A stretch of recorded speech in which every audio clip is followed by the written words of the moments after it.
ဆိုလိုချင်တဲ့လက္ခဏာတိတိကျကျမပြတာတော့သူအဝလွန်နေတဲ့အချိန်မှာညာဘက်အသေးရှိတဲ့နေရာမှာဥတုအောင့်တောင်ဖြစ်တယ်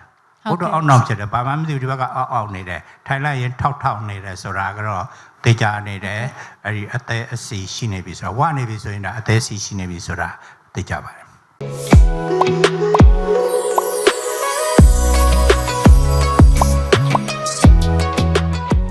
ဆရာကြီးအခုပြောတဲ့အသေးအစီဖုံးခြင်းကိုလည်းကျမတို့လိုက်ပြီးတော့စစ်ဆေးရမယ်ဆိုတဲ့ကျမ်းမာရေးအသစ်တခုရှိဖို့လိုလာပါတယ်အကယ်၍အဲ့ဒါမရှိဘူးကိုယ့်ရဲ့အသေးကိုဂယုစိုက်လေးရှိတဲ့အလေးထားနည်းသွားပြီဆိုတာနဲ့အခုပြောတဲ့အရန်ကိုအရေးကြီးတဲ့လက္ခဏာတွေကိုတောင်းတော့ဘဝမှာ miss out ပေါ့နော်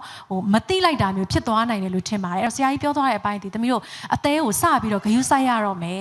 စီးချိုသွေးတိုးတွေအထက်အသေးကိုလည်းတေချာဂယုစိုက်ရတော့မယ်ဆိုတဲ့အပိုင်းတွေသိလာရပါတယ်ဆရာကြီးအဲ့တော့အကယ်၍များသမီးတို့ကတာမန်လူတယောက်ပေါ့နော်ဆရာကြီးဒါဆွေးနွေးမှုသိလိုက်ရတယ်မြင်လိုက်ရတယ်အသေးကိုစပြီးတော့ဂယုစိုက်တော်မယ်လို့ဆုံးဖြတ်လိုက်ပြီဆိုရင်အသေးအစီဖုံးခြင်းကိုဆရာကြီးဘယ်လိုမျိုးများစစ်ဆေးလို့ရမလဲ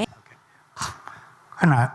ကြပြလို့ပေါ့နော်ကိုယ်လေးချိန်ကဝါနေပြီဆိုကြတဲ့ခန္ဓာကိုယ်ရင်းစီဟုတ်ကဲ့နောက် visual fat များနေပြီultrasound ကိုတွားရလိုက်တာအစီဖုံးနဲ့တခါတွားရလဲစီဖုံးနဲ့တခါတွားလဲစီဖုံးတော့ ultrasound ကတကယ်တော့ तू ကအသေးရဲ့အရွယ်စားတဲ့မှာရှိတဲ့အလုံးတွေကြိတ်တယ်အဲ့ဒါကိုအတိအကျတိုင်းတာပါသူ့မှာရှိတဲ့အစီကိုတော့ ultrasound ကသိချာမတိုင်းနိုင်ဘူးအဲ့မှာအမာရွတ်တွေရှိနေမှာကြောနေမယ်ဆိုရင်လည်းသူကဖြူနေရင်အစီပဲအဲ့ဒီလိုပြောတော့တကယ်အတိအကျတိုင်းတာတော့ fibroscan မှာဒီနေ့လဲကျွန်တော်ဇီဇဝါကုမ္ပဏီကဒီနေ့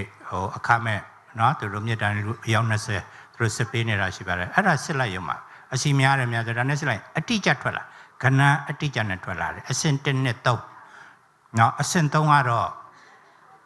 အရာအစီများနေပြီ